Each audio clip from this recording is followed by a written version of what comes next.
Welcome back into the Lions 24/7 podcast. I am Tyler Donahue. He is Mark Brennan. And if you're watching on YouTube, you can see he's got really beautiful weather behind him. I'm still here in the Northeast, but Mark and Daniel are down in Arizona, bringing us Fiesta Bowl coverage for the last couple of days. They'll continue to do that through the matchup Tuesday night. We're recording here late Monday morning, a little bit earlier Monday morning on Mark's end. Unfortunately, no Daniel Gowan for this episode of the podcast.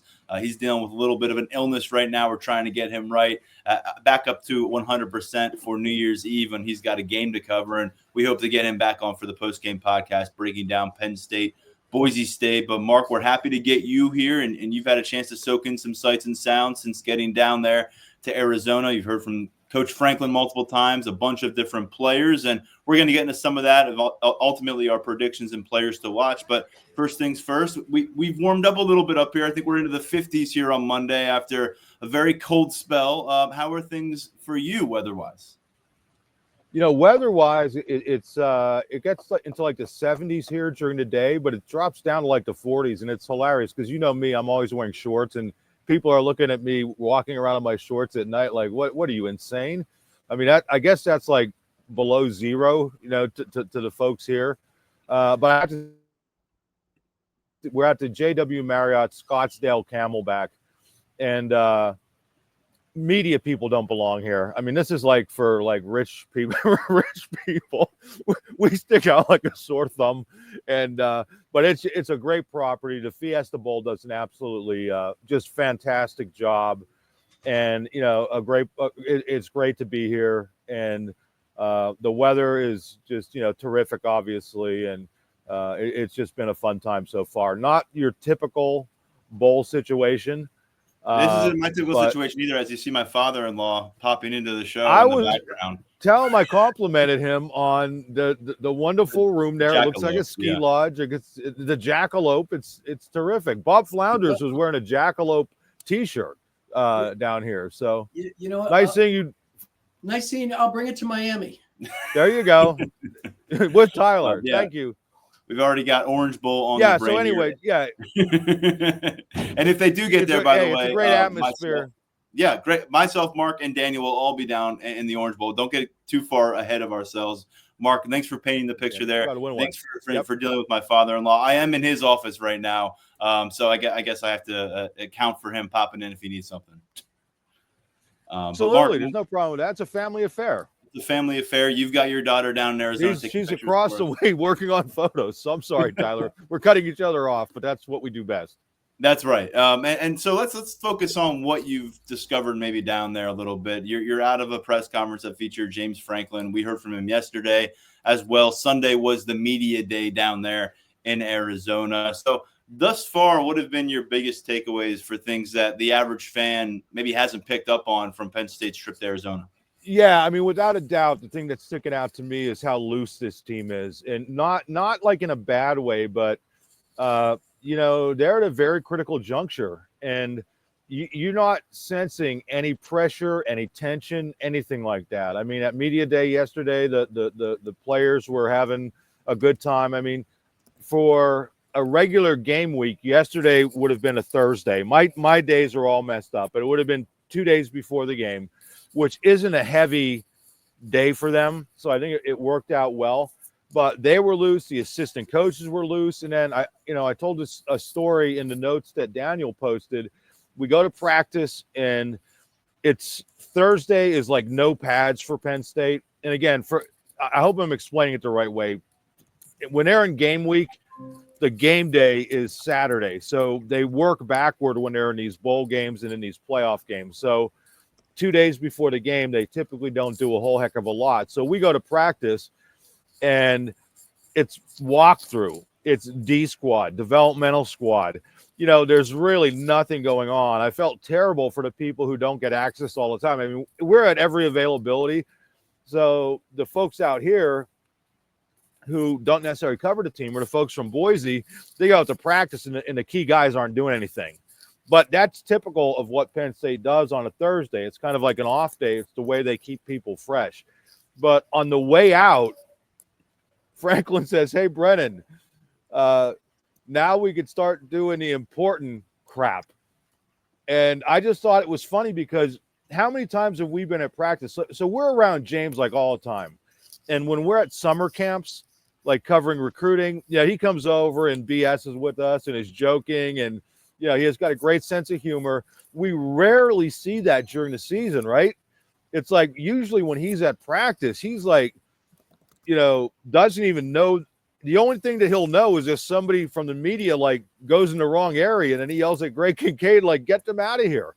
And for him to do that on the way out, I thought was kind of telling, and not in a bad way, but just like they're not overwhelmed by this moment. This isn't too tense for them. They're loose, and I think they're ready to go. That's good to hear, I think, for a lot of people, because it felt like they were playing kind of that way going into the Oregon matchup. And even when they fell behind early, they were still relatively loose. They were playing to win. We saw that against SMU with some of the play calling.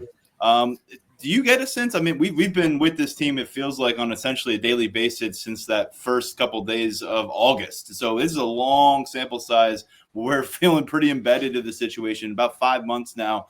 Has there been kind of a shift, do you think, in terms of the mentality, approach of this team, whether it's post-Ohio State loss, post-fake punt on the road at Minnesota late in that matchup? Because, you've covered this team a long time. So have I, at least in the Franklin era. And even Daniel brought it up. It just seems like they're trying to avoid regrettable scenarios more proactively. Yeah, and I think that really stood out with Andy Kotelnicki after the SMU game. I mean, I forget if it was me or whoever asked him about it. And, that fourth down situation where they go for it and the way the defense was able to back them up. And I thought he just expressed that so well. And I think that was really a clear indication of why this guy's going to be a head coach probably sooner rather than later. I don't mean in the immediate future, but in the next couple of years. And it was just the way that, he did not blink when he answered that question. It's like, oh, no, when you're playing championship football, you have to play to win and not to lose. So it's going to be real interesting to me to see how Boise State handles this, because they have been on the big stage. I mean, there's no doubt about it. Obviously, they're 3-0 in the Fiesta Bowl.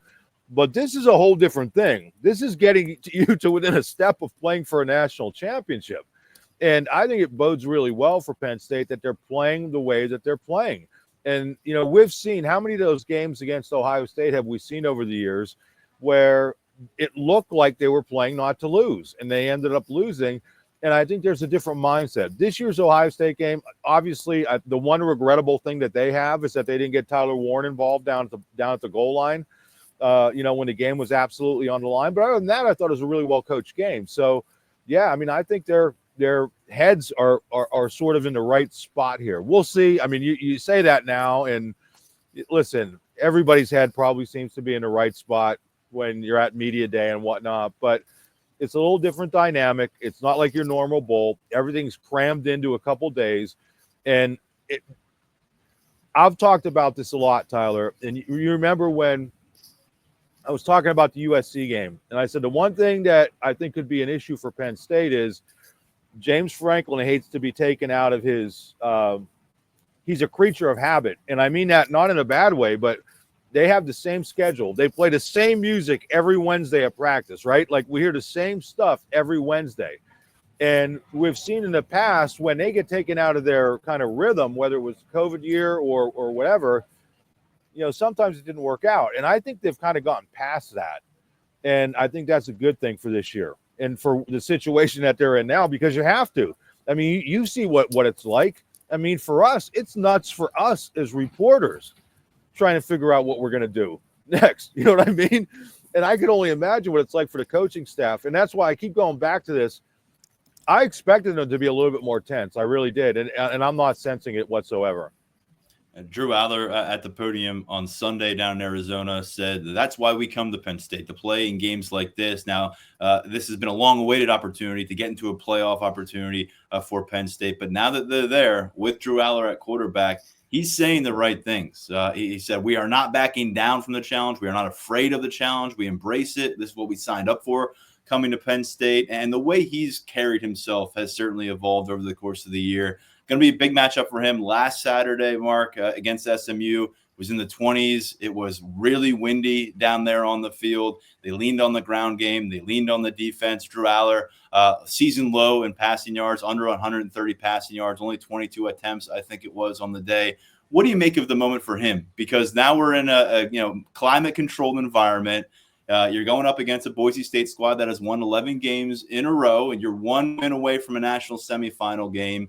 And everyone is always tuned in to see what Drew Aller looks like. How has he evolved from being that number 1 overall quarterback a couple of classes ago? This is another spotlight, another potential step for him. And while SMU wasn't that moment, it didn't need to be. Feels like this might need to be kind of another step forward for 15. Well, I think he's in a good spot because the last 2 games, the running game really came around. And that may sound like a little, talking about things in a backward way, but how many times have we seen at Penn State, Tyler, the last few years where they were so one-dimensional one way or the other that people could really figure out how to stop them? I mean, last year in 2023, it was, if you stop the run, Penn State's not going to try to beat you deep. They just they weren't throwing the ball deep. And, the one way that they could have kind of countered what people were doing against them defensively was letting Aller kind of air it out. And, he's not been like, Joe Namath, like throwing it 60 yards every play, but when they need to throw it deep, they can.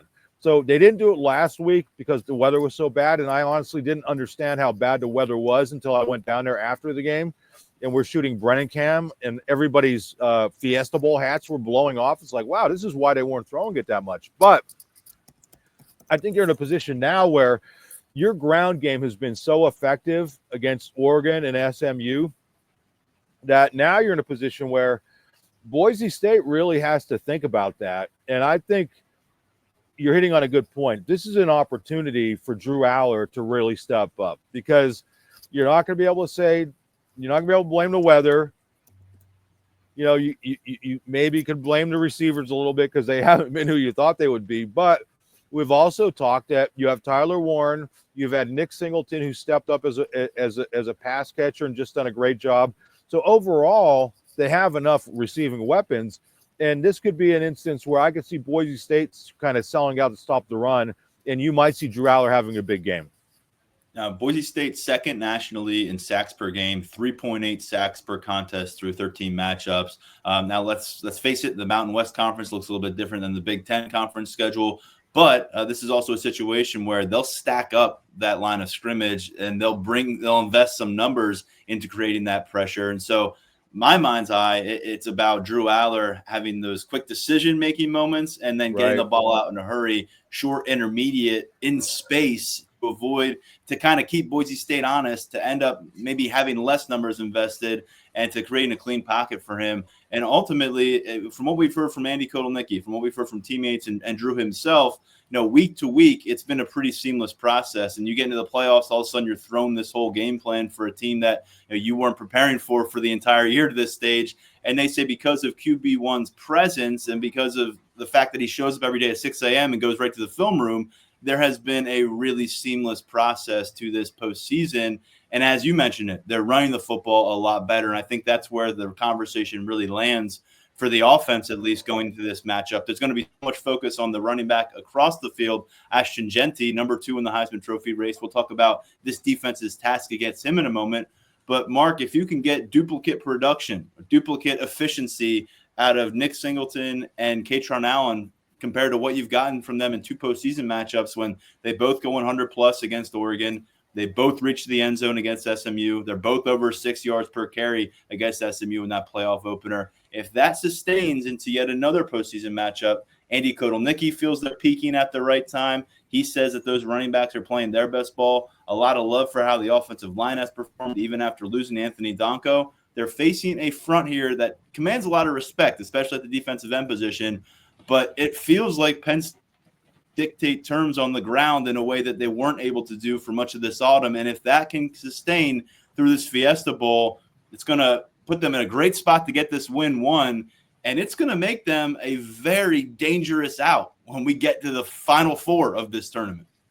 Yeah, and I think hitting on the offensive line, to me, that's been those guys have been the unsung heroes. I mean, you can talk about Boise State and how effective their pass rush is, and nothing but respect for what they've been able to do. But do you think that's going to be better than what Ohio State had? Do you think that's going to be better than what Oregon had? And, both of those teams have elite pass rushers. And Penn State wasn't perfect against those teams, but they did a really good job of giving Aller time to throw. I agree with you that the short passing game will be key, but I think there's going to be an instance or two where maybe it's play action, whatever, and they're going to take a couple deep shots and hit one or two of them. But going back to what you said about the ground game, Kotelnicki to me, and I wrote this in like every. It seemed like I kept writing it over and over, but it was true. There were so many games that they were in that the running game didn't work well early, and he stayed committed to it. I mean, against SMU, they were averaging less than 3 yards per carry in the first quarter. Katron Allen had a net of 0 yards, and that's what I like about Kotelnicki. I mean, he realizes we've seen so many teams over the years, whether it's Penn State or the professional teams we love, that if the ground game isn't working for like 2 series, they just go away from it. And Kotelnicki has not done that. I mean, he keeps feeding it and feeding it and feeding it. And I think the reason you want to do this in this game as well, Tyler, is because, you're looking at a group of 5 team or whatever they call it, that while their defensive front has been really, really good, you have to wonder about the depth. And that's where difference is between some of these, Big Ten teams. And we obviously saw it with SMU, where the depth of talent just isn't there. And the job that Penn State's offensive line has done against really, really good defenses, I think you have to feel good about kind of where they are. I'm telling you, they want to blitz, and that's been effective for them, but that also leaves them susceptible into the back end. And I think talk with people who cover this Boise State team and just start to get your head around this matchup. That may be the most exploitable element of this Broncos squad, is that secondary, what you may be able to do for them vertically. And so you're able to pick up chunk plays through the air, set the stage for things on the ground, or vice versa. It feels like there'll be opportunities there for Penn State. When you flip quick decisions. I mean, that's where, when we talk about Aller, no matter what he does, he has to make quick, good decisions. And I think it bodes well for him that he has relied so heavily this year on Tyler Warren and Nick Singleton. And again, I know I'm talking about both different things here, but I think to give yourself space, to give yourself time, the running game and the short passing game. And I think that could eventually open it up to take some deep shots. And Kotelnicki just raved about Drew Aller being at a different level than he was 13 months ago when Kotelnicki took over this job. And you'd hope that would be the case. But something that he really stressed about the process is the fact that Aller is involved in the process of game planning. Now, he's not there for every moment of that process. That's what the coach's jobs are. But he has input, and he has input before the snap, and you're trusting him immediately after the snap. And you look around the college football playoff right now and what teams have at quarterback, what they might not have at quarterback. You think, at least in terms of the mental capacity and kind of experiencing those live bullets, that Drew Aller's kind of passed a lot of those tests. And another one awaits here on Tuesday, and then beyond that, we'll see if more do. But when you flip the field and you look at what Boise State set up, they've got a quarterback who's obviously been riding the coattails of his running back. That's the way it works there for Boise State. But it's been the Ashton Jeanty story. I mean, Maddox Madsen, 3 interceptions on the season, 21 touchdowns.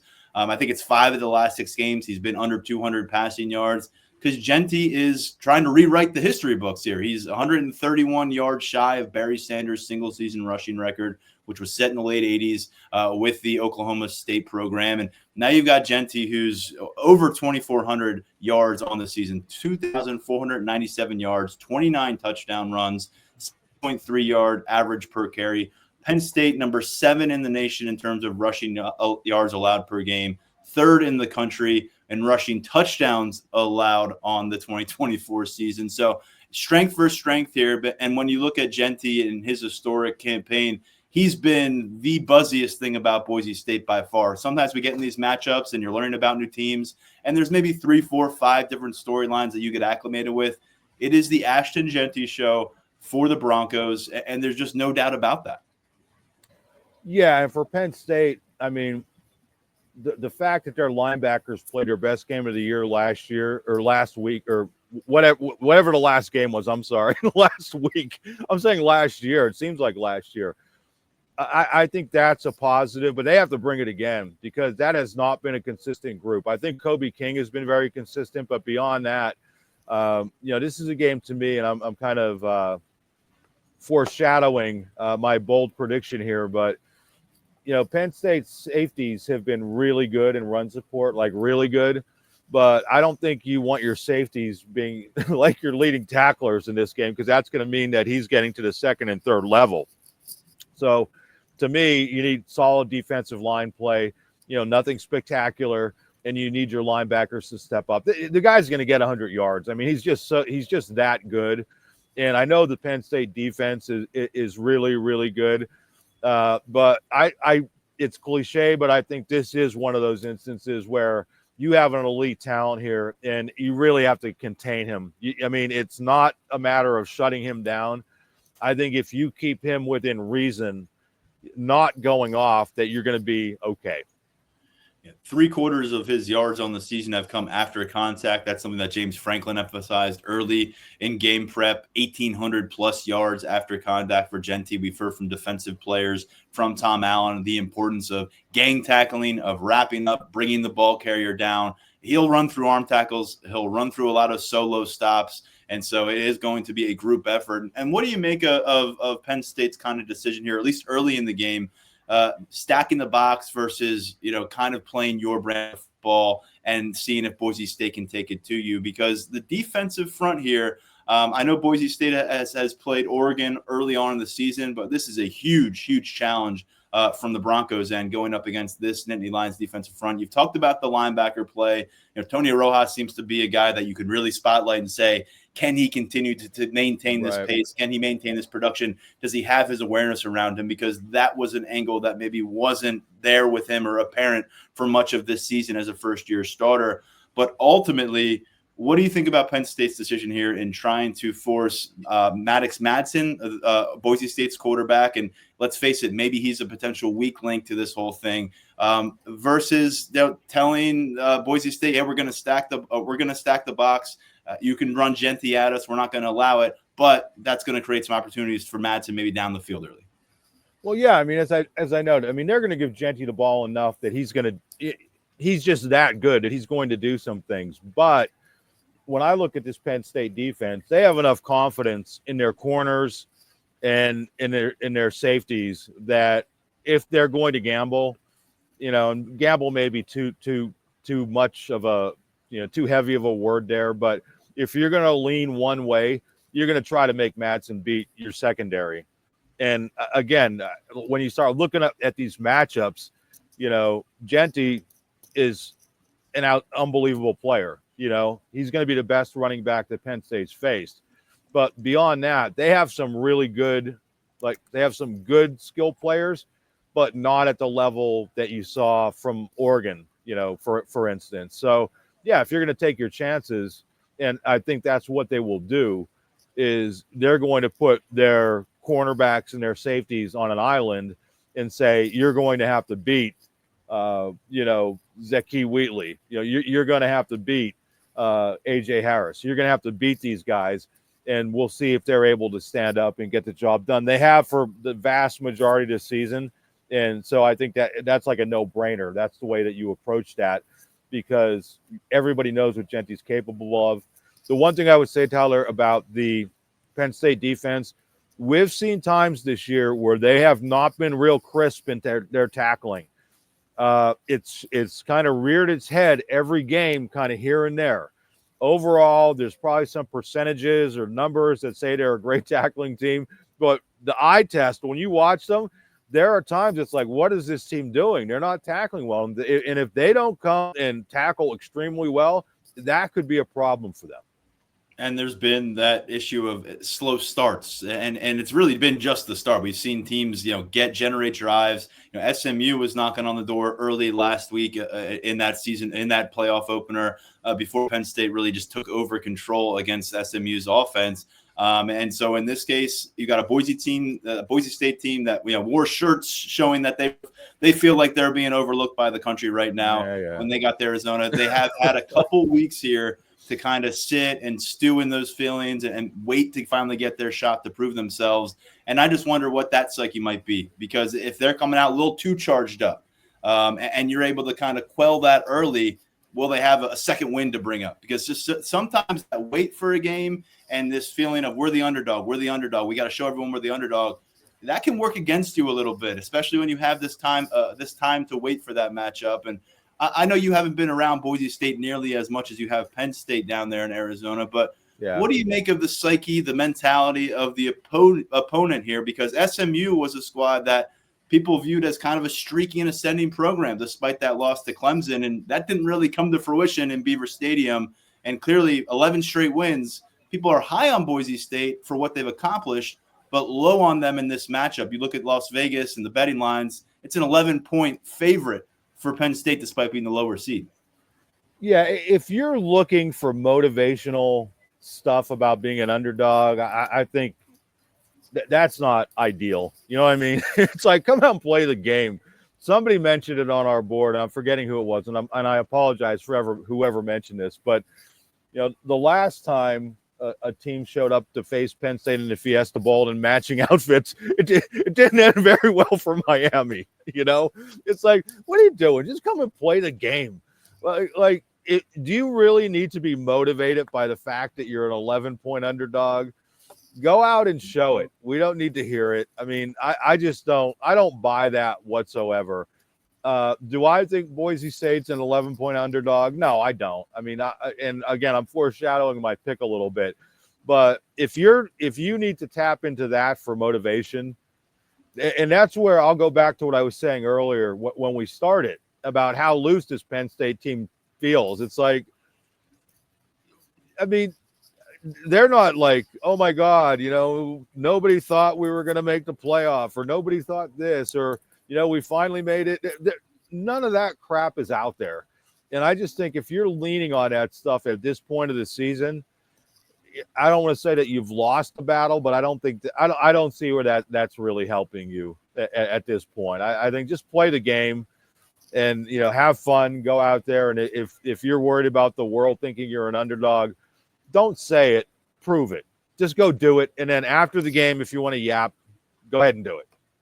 James Franklin took an opportunity on Sunday, I think early on in his press conference, to say, yeah, I noticed the shirts, but let me just say, here at Penn State, we've got a lot of respect for Boise State. So he wanted to make that very clear before he got into the game. He said, we've got plenty of respect for our opponent this week, and that matchup coming in just a day and a half at this stage. And Mark, before we get into our players to watch and final predictions, when you look at Penn State's defense and those two cornerbacks, Harris and Kimber, and the play that they've maintained, and you talk about the safeties, it feels like a game where this defensive balance could be huge, because if Boise State's able to establish Genty, and look, like you said, you have to anticipate he's going to get his. There's going to be moments, but does this defense have the counter punches, especially after halftime, where Tom Allen's been pretty brilliant coming out of these halves? They've given up about 2.5 yards per carry after the half.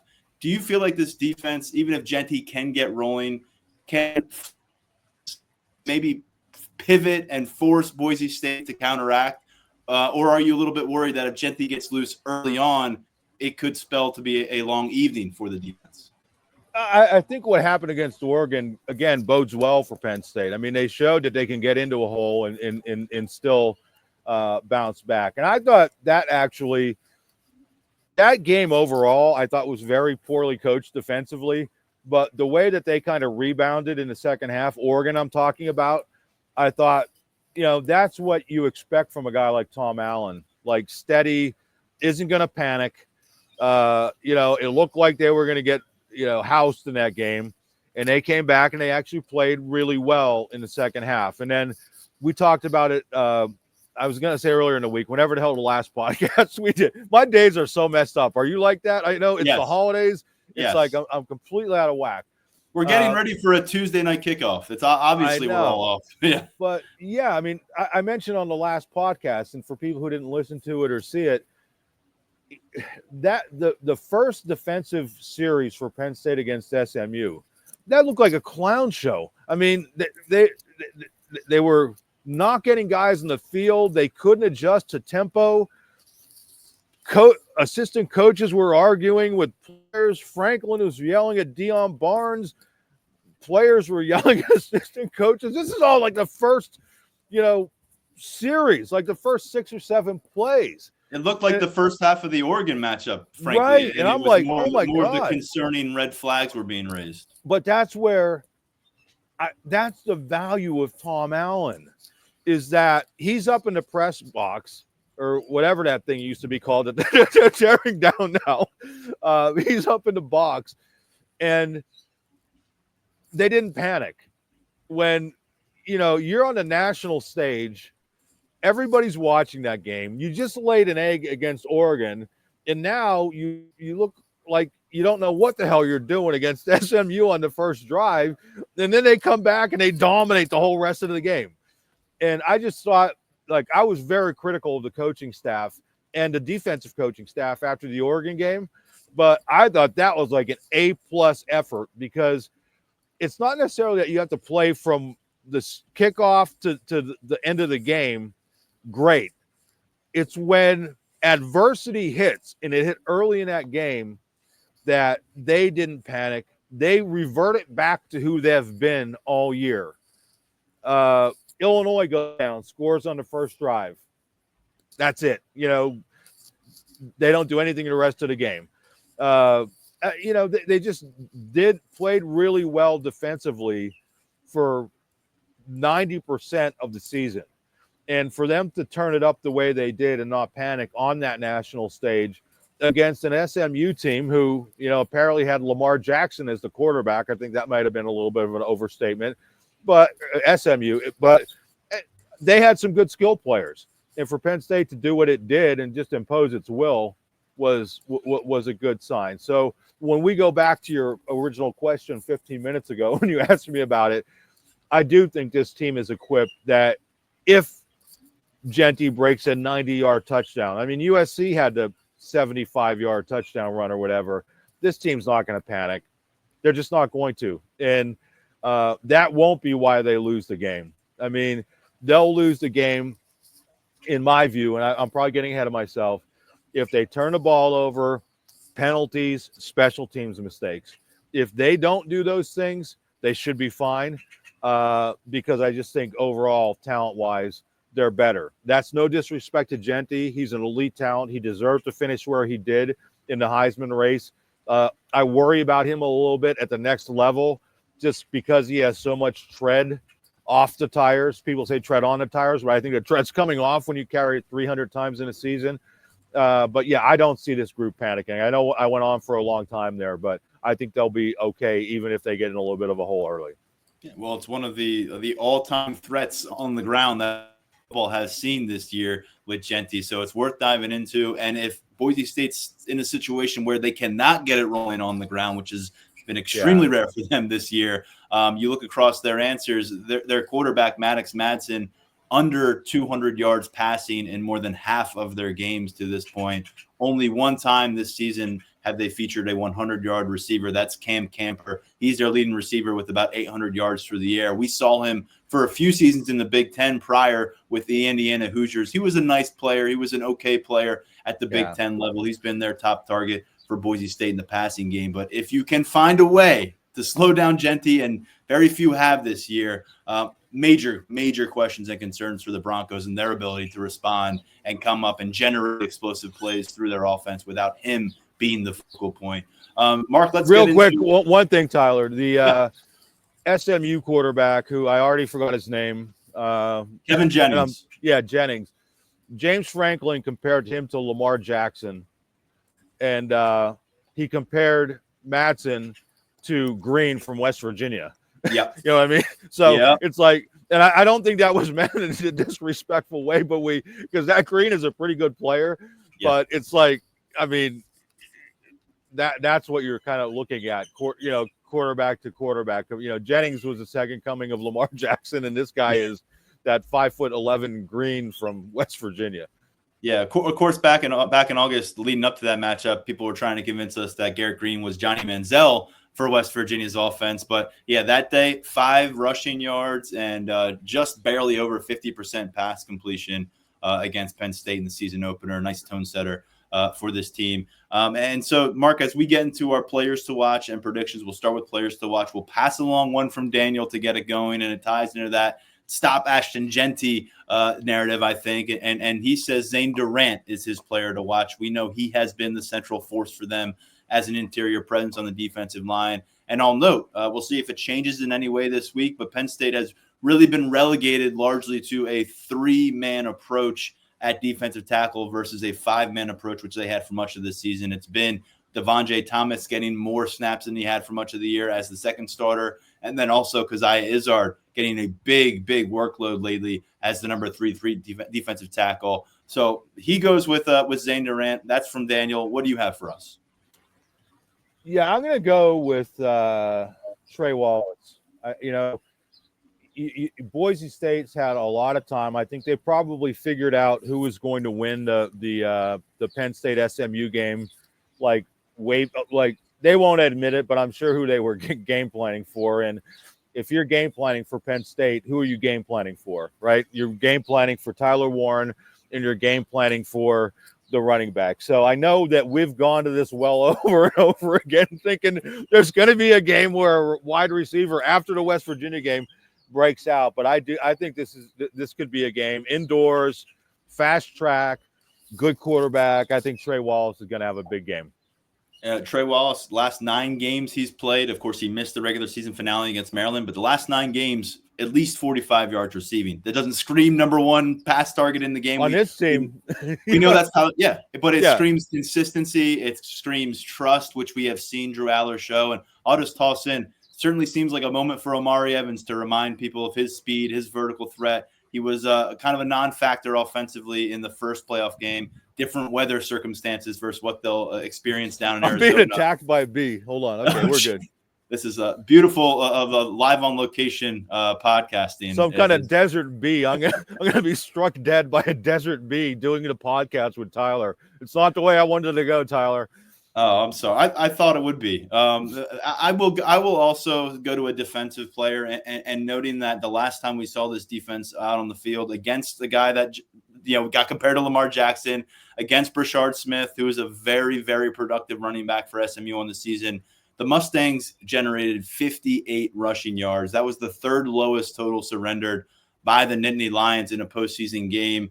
And I'm going to go with a guy who has been reflected in the tackle sheet quite a bit in his effectiveness for this team.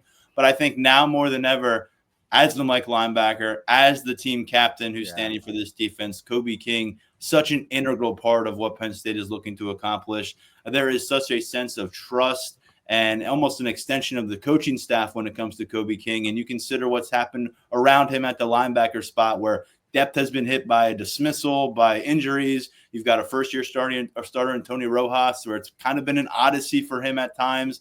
Dom DeLuca spent much of the season wearing a big cast over his thumb and was limited for portions of the year. He's been Mr. Reliable at linebacker, and I think you look to the way he responded coming off that Oregon game, bridging the gap into the SMU game. Him and Jalen Reed were 2 players that I thought, you heard what happened in team facilities. You saw what happened in the SMU matchup. I thought they rebounded really well and kind of were the catalyst for this program. And considering what we know they'll deal with in the box against Jeanty this week, I'm singling out Kobe King again. A big opportunity for the redshirt junior to show that he's not just a really important presence for this Penn State team, but he can be a difference-making defensive player. And so I think a lot of people in the building feel that Kobe King is one of the more underrated members of the roster at a national level when it comes to respect. Maybe this is a chance to kind of plant his flag a little bit going up against the best running back in the country and get a chance to really be the face of this Penn State defense. I think that's Abdul Carr,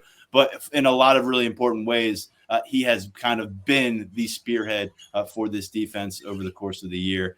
prediction time, Mark. We'll get into yours in just a moment. We'll go dive over to Daniel's to begin since he's not with us. And Daniel has Penn State coming out with the victory, 31-17. He's going with a bold prediction of it being a Jalen Reed type of game. He says that he thinks Reed's going to end up with a stat line similar or actually better than what he did at West Virginia, which was 9 tackles, 1 for loss, 2 pass breakups, and a fumble recovery. So he's got Reed with 10-plus tackles, big all-around performance. What do you have for us for your score prediction and bowl prediction?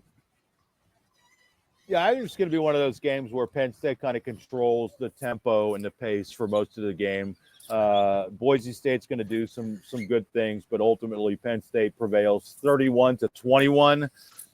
My bold prediction is you just stole all my thunder because my bold prediction is that Kobe King matched his career high with 10 tackles against SMU. And, that's saying something because I'm sure you have the snap numbers there, but he only played like 48 snaps or something. So he was getting like one out of every 4 plays. He was getting the tackle. So I think he's going to set a career high in tackles. Genty's going to get the ball 30 times. There's going to be plenty of opportunities. The one thing I would say about Daniel's bold prediction is that if Jalen Reed is making the majority of tackles, I think that could be an issue. I think if I mentioned it earlier, I think if he's getting to that level, that could potentially be a problem unless they have Jay Reed playing up in the box. So I think it's going to be a game that Penn State, I don't want to say it's going to be an easy game, but I think it's going to be one of those games where they win by 10 and it feels like it wasn't really that close. Maybe Boise, puts a long touchdown, Boise State late in the game. So I think Penn State's going to advance to the semifinals in the Orange Bowl. All right, and I've also got the Nittany Lions moving forward to South Florida. My pick is 34-20, Penn State beating Boise State. It projects as a favorable matchup in a lot of different ways as long as Ashton Genty doesn't go Superman on you and go for 300 yards. I just don't have the confidence in Maddox Madsen, especially if he doesn't have Genty as efficient as he has been through the first 13 games, to elevate his game against this Nittany Lions defensive front, against this Nittany Lions secondary, to put the Broncos in a position where they can win at the end of the fourth quarter. Now, if Genty is averaging 7 yards per carry and he's at 150 rushing yards in the third quarter, then that's going to be a different scenario for Madsen. But I think that Penn State will push Genty closer toward his season low, which is 127 yards on the year, versus him going off for 200 plus, which will be the 7th time this year. So I'm going to take him to finish closer to 120 than to 200, which would be a nice step forward for Penn State's defense. And my bold prediction is that Madsen, for the first time in his career, throws multiple interceptions. Penn State gets at least 10 points off of those takeaways. He's thrown a pass in 23 different college games, has Madsen. He's never thrown more than 1 interception in any of those games, only 3 interceptions through 13 games in 2024. I think that changes with some help from the pass rush, with some help from the run defense, and with some playmaking ability at the back end of this Nittany Lions defense. And so Daniel and I both have Penn State covering what last check is an 11-point spread. Mark's got Penn State just underneath that mark. We all have Penn State improving to 8-0 all time in the Fiesta Bowl and playing the winner of either Georgia or Notre Dame in the Final Four of this college football playoff tournament. Anything else to add, Mark, before we wrap up and say goodbye to you out there in beautiful, sunny Arizona? Yeah, I wanted to wish everybody Happy New Year. I wanted to thank all of our subscribers. We don't do this. I'm not out here covering this game. Daniel's not out here. Tyler's not joining us in Miami next week if Penn State advances without our subscribers. Every year I am extremely thankful for what I do, for the people I work with, and for the people who support us. Want to thank all of the listeners to the podcast, because I know not everybody's a subscriber. We love you folks too. And I want to give a real shout out to you, Tyler. You put a lot of work into this podcast. It's not easy, and I appreciate it. I know that maybe we don't say it enough, but I think everybody appreciates what you do. I know you've become a celebrity via the podcast, which could be good or could be bad. But in all seriousness, you do a great job. And I hope that you realize that it's appreciated And I hope the listeners know that we appreciate them. Thank you. And we'll see. Maybe we'll be doing one of these together from an outside location near Miami in about a week or so, looking toward the next location. But Mark, enjoy your time down there in Arizona before kickoff. Looking forward to the coverage from you and Daniel during pregame on Tuesday evening. Make sure you're checking that out as you're getting set for your New Year's Eve party. Follow our pregame coverage at Lions247.com. And then late on Tuesday, we're back with a ton of postgame coverage, including our postgame podcast. Daniel Gallen, who we hope is feeling much better by the time Tuesday rolls around, will be with us to break things down for a post-game podcast. Mark, if not, we're gonna get your father-in-law on again. If Daniel can't make it, we're bringing your father-in-law on again. He's supplying your studio there, and he's always welcome to join a podcast when I'm on. That's right. Well, safe travels whenever you are heading back. I'm heading back to Happy Valley today. We'll see if we got another game week ahead of us, and we'll break it all down at Lions247.com. On behalf of Mark and Daniel Gallen down there in Arizona, I'm Tyler Donahue. This has been the Lions 24/7 podcast.